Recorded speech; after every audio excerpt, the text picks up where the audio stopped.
KPK menetapkan Bupati Pati Sudewo sebagai tersangka kasus jual beli jabatan di lingkungan pemerintah desa Kabupaten Pati. Dari kasus ini, KPK menyita barang bukti berupa uang sebesar 2,6 miliar rupiah. Selain Sudewo, KPK juga menangkap 3 kepala desa. KPK akan menahan Sudewo dan 3 tersangka lainnya selama 20 hari ke depan. Komisi Pemberantasan Korupsi menetapkan 4 orang tersangka sebagai berikut. SDW, Bupati Pati periode 2025-2030. YON, Kades Karangrowo Kecamatan Jakenan. Jion, Kades Arumanis Kecamatan Jaken.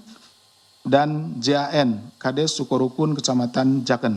Itu tim KPK juga turut mengamankan sejumlah barang bukti berupa uang tunai senilai 2,6 miliar yang diamankan dari penguasaan JAN, Jion, Yon, dan SDW. Usai jalani pemeriksaan KPK, Bupati Pati Sudewo membantah dugaan pemerasan yang diduga melibatkan dirinya dalam seleksi perangkat desa. Sudewo bilang seleksi berlangsung adil dan objektif. Sudewo mengklaim tidak pernah menerima imbalan apapun selama proses pengangkatan pejabat di lingkungan pemerintah Kabupaten Pati. Selama saya menjadi bupati, ada pengangkatan pejabat di lingkungan pemerintah Kabupaten Pati, 03 yang ratusan orang, termasuk pejabat di rumah sakit umum daerah dan BUMN.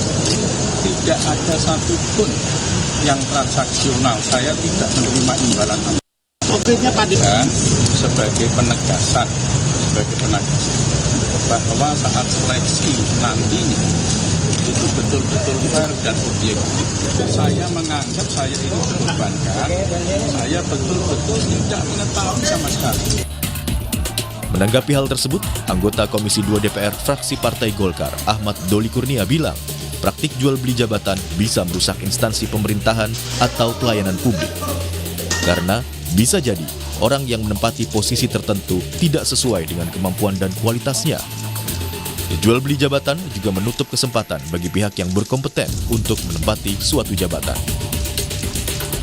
Jadi jual beli jabatan itu ya ilegal, pasti tidak sesuai dengan aturan. Karena kalau sesuai dengan aturan, ya pasti nggak ketangkap gitu loh. Nah, dan itu yang bahayanya adalah kemudian kan merusak sendi-sendi bagaimana membuat institusi penyelenggara pemerintahan, pelayanan publik itu menjadi tercederai kan. Bisa jadi orang-orang yang terpilih dengan cara kayak gini kan orang-orang yang tidak capable, orang-orang yang tidak profesional gitu loh,